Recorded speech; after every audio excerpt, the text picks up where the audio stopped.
Imam Samsi Ali adalah seorang imam asal Indonesia yang sangat dikenal di kalangan pemuka agama dan pejabat tinggi kota New York. Selain beliau menjabat sebagai ketua masjid di Masjid Al-Himah dan menjabat sebagai direktur di Jamaica Muslim Center di Queens, dan juga sebagai imam di masjid terbesar di kota New York yang bernama Islamic Center of New York. Beliau juga menjabat beberapa jabatan penting, di antaranya sebagai anggota Dewan Penasehat untuk berbagai organisasi lintas agama, termasuk Tanimbar Center dan Federasi untuk Perdamaian Timur Tengah.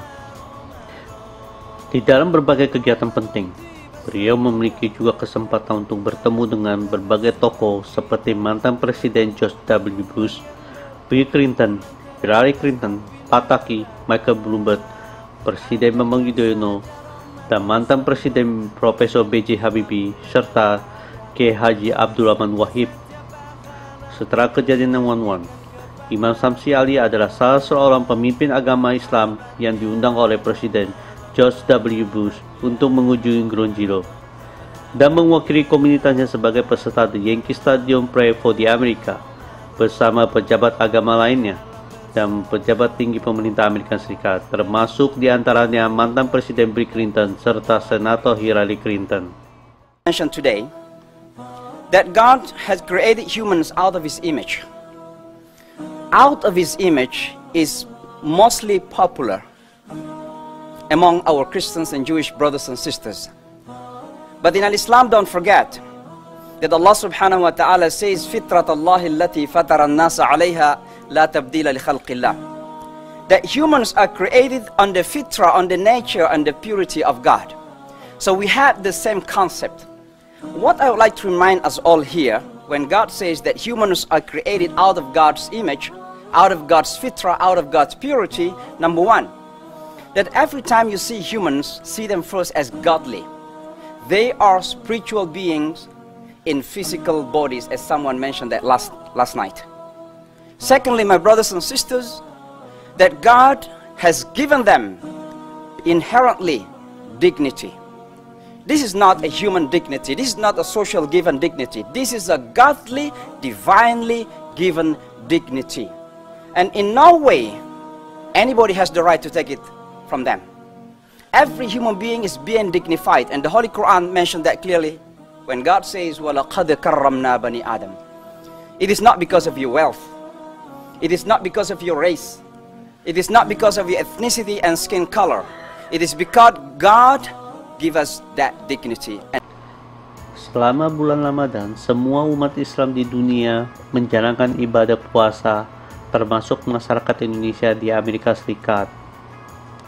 Sebagai ketua masjid di Masjid Al-Himah, Imam Samsi Ali menjelaskan bahwa terdapat beberapa perbedaan dalam menjalankan ibadah puasa di Amerika dengan di Indonesia. Di antaranya, pada musim panas, yang dimana masyarakat Indonesia di Amerika harus menjalankan ibadah puasanya selama 17 jam. Menurut Imam Samsi Ali, bahwa di Indonesia yang mayoritas penduduknya beragama Islam, belum tentu mudah menjalankan puasanya, karena menjalankan ibadah puasa bukan hanya sekedar ikut-ikutan, akan tetapi harus termotivasi dengan sendirinya dalam menjalankan ibadah puasa.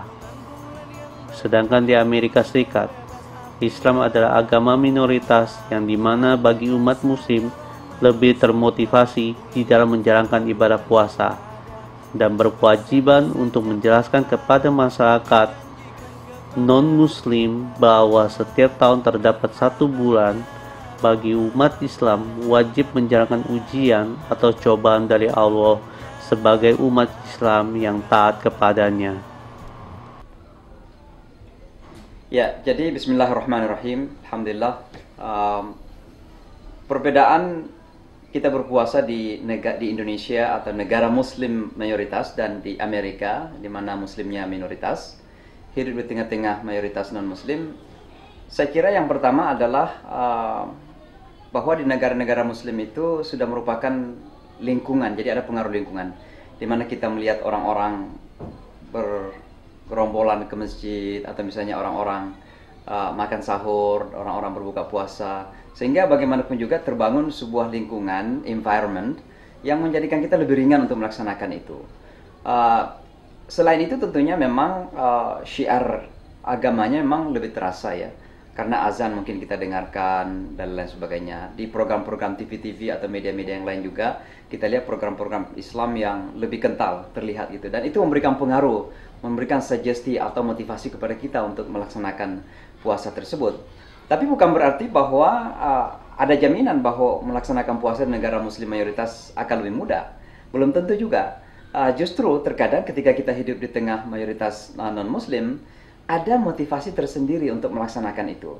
Kenapa? Karena kita termotivasi untuk memperlihatkan kepada teman-teman di sekitar kita bahwa melaksanakan agama itu bukan sekedar ikut-ikutan, tapi memang merupakan bagian dari keyakinan untuk kita lakukan. Jadi misalnya ketika kita di Amerika Serikat ini, teman kita bertanya, kamu kok nggak makan misalnya kan?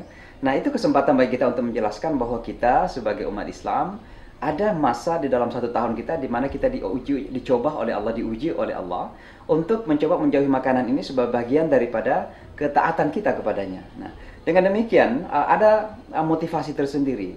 Tapi saya kira tantangan terberat adalah memang misalnya pada tahun ini adalah musim panas, sudah pasti harinya panas, juga harinya panjang. Ya, kita berpuasa sekitar hampir 17 jam, merupakan tantangan tersendiri. Tidur kita sangat minim sekali karena kita sholat tarawih sampai sekitar jam 11:30-12, kembali ke rumah mungkin menjelang jam 12, jam 1, kemudian kita bangun lagi untuk makan sahur sekitar jam 3 gitu. Jadi punya tantangan-tantangan tersendiri. Namun demikian, karena kita yakin bahwa semakin kita tertantang dan semakin kita mampu untuk menghadapi tantangan itu, semakin besar janji Allah di balik dari itu semua. Dan ini menjadi motivasi bagi kita semua. Tapi ada satu hal mungkin tantangan tersendiri sebagai seorang muslim yang berpuasa di tengah non-muslim society ini adalah bahwa ada godaan-godaan tersendiri yang mungkin kita harus hadapi. Kita di kantor misalnya, kita lihat teman kita makan, kita lihat teman kita minum kopi, kita lihat teman kita makan ice cream misalnya. Ya tentu temptations, ada godaan-godaan yang itu memberikan kepada kita tantangan tersendiri. Tapi kita yakini bahwa dengan melalui tantangan itu, Allah akan memberikan balasan yang lebih besar kepada kami yang berpuasa di tengah non-muslim mayoritas tersebut. Jadi kira-kira itu perbedaan antara berpuasa di negara muslim dan berpuasa di negara mayoritas non-muslim. Saya kira kalau berbicara tentang kiat-kiat untuk melaksanakan puasa yang benar, ya, ada dua hal yang perlu kita lihat di sini. Yang pertama adalah dari segi hukum Islamnya itu sendiri, hukum fikih, ya, bahwa puasa dalam Islam itu kan ada beberapa persyaratan yang harus kita penuhi. Ya, tentunya yang paling utama adalah niat yang benar, ya, bahwa kita tidak meninggalkan makan, meninggalkan minum, meninggalkan hal-hal yang dilarang selama berpuasa. Ya, bukan sekedar karena kita ikut-ikutan sama orang, tapi memang kita ada niat yang ikhlas, yang tulus karena mencari ridha Allah Subhanahu wa taala, mencari ridha Tuhan, supaya Tuhan itu cinta kepada kita dan kita merasa dekat dengan Tuhan. Tapi saya kira bukan cuma itu yang harus kita lakukan. Yang kedua, harus juga kita pelajari bagaimana hal-hal yang berkaitan dengan puasa itu. Tapi bagi saya kira kiat-kiat yang penting dalam rangka keberhasilan puasa ini bukan sekedar dari segi ibadahnya saja. Tapi yang paling penting adalah apakah kita mampu menangkap ajaran-ajaran moral daripada ibadah puasa yang kita lakukan ini. Sebab inilah dilema orang Islam yang sedang beribadah. Terkadang kita beribadah, tapi kita tidak memiliki pengaruh psikologis positif dalam menjalani kehidupan ini. Anggaplah misalnya kita berpuasa. Apa ajaran moral yang kita pelajari? Yang pertama adalah kedekatan kepada Tuhan, bahwa kita itu sedang diamatin, kita itu sedang diawasi oleh Tuhan. Nah, kalau kita bawa ini dalam kehidupan kita sebagai manusia secara umum, mana kita bisa melakukan penyelewengan-penyelewengan di saat kita merasa yakin bahwa kita diawasi oleh Tuhan. Tidak mungkin seorang pejabat itu akan korupsi kalau dia yakin dia diawasi oleh Tuhan. Nah, puasa ini mengajarkan kepada kita bahwa kita itu sedang diawasi oleh Allah. Kita boleh saja masuk ke dalam kamar kita, makan dan minum, tapi kita yakin bahwa Allah mengasihi kita. Nah, lebih dari itu misalnya, puasa ini juga mengajarkan kepada kita untuk holding. Karena kata imsak itu artinya menahan. Maka menahan ini bukan sekedar makan minum, tapi yang terpenting adalah menahan hawa nafsu kita, menahan hawa nafsu amarah kita, menahan ego kita, menahan macam-macam kecenderungan yang tidak benar. Saya kira masanya untuk kita menahan diri agar kita menjadi manusia yang lebih baik lagi. Dalam moral kita, dalam akhlak kita, dalam perilaku kita humble kepada orang, kita berperilaku friendly, lebih bersahabat lagi kepada semua. Ini adalah merupakan ajaran moral daripada puasa yang kita lakukan. Dan juga yang terpenting adalah bahwa puasa ini juga membangun rasa solidaritas. Karena kata orang, pengalaman itu adalah guru yang terbaik. Ketika kita lapar, ketika kita dahaga, di sana kita merasakan bahwa betapa penderitaan teman-teman kita yang diuji karena tidak memiliki makanan untuk dimakan, tidak punya minuman untuk diminum. Masanya untuk kita merasakan penderitaan mereka. Dengan demikian kita bisa tergerak untuk membantu teman-teman yang sedang menderita itu. Lalu setelah itulah maka membangun rasa solidaritas adalah sangat penting. Jadi intinya adalah kiat-kiat untuk menghasilkan puasa yang sukses adalah pertama, belajar secara benar bagaimana menjalankannya. Tapi yang paling penting adalah belajar tentang nilai-nilai moral yang harus kita petik selama menjalankan ibadah puasa itu. Sehingga kita bisa ketika berakhir bulan Ramadan ini menjadi manusia yang lebih baik lagi. Saya kira pesan saya kepada teman-teman warga Indonesia, baik yang ada di New York dan di Amerika secara umum, atau di mana saja yang menonton video ini, adalah pertama, kita ini kan bangsa yang dikenal sebagai bangsa yang memang ramah, bangsa yang sopan, bangsa yang santun, bangsa yang toleran, ya bangsa yang sebenarnya punya solidaritas yang tinggi. Saya kira semboyan kita di Indonesia itu gotong royong, kerjasama, membangun kebersamaan, itu yang harus kita pertahankan di mana saja. Kita berada di rantau orang ini kan jauh dari family kita, maka semua kita ini seperti satu keluarga, siapapun kita. Apakah itu sama agamanya, beda agamanya, kita warga Indonesia, mari kita sama-sama untuk saling membantu, saling menyokong. Jika ada teman kita yang berhasil, mari kita ikut senang. Bila ada teman kita yang membutuhkan pertolongan, mari kita bantu agar teman kita itu berhasil.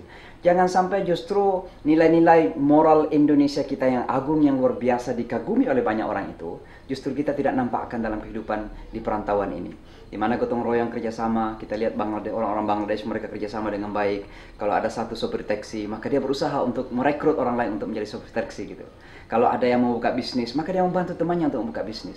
Ini kami sebenarnya mengimpikan agar warga Indonesia di mana saja di Amerika ini bisa membangun rasa solidaritas yang sama. Saya kira itu yang ingin saya pesankan, dan mudah-mudahan sekali lagi sebagai warga Indonesia di Amerika ini kita bisa menjadi dubes-dubes duta besar bangsa di negara ini. Dengan usaha kita dan keberhasilan kita tampakkan bahwa warga Indonesia di Amerika itu tidak kalah dari warga-warga yang lain, tidak kalah dari Jepang, dari Korea, dari Hispanik dan semuanya. Kita juga mampu kok. Kenapa kalau mereka mampu berhasil, kenapa kita tidak mampu berhasil? Hanya bisa kita lakukan itu kalau kita bisa membangun kerjasama yang baik. Saya kira demikian.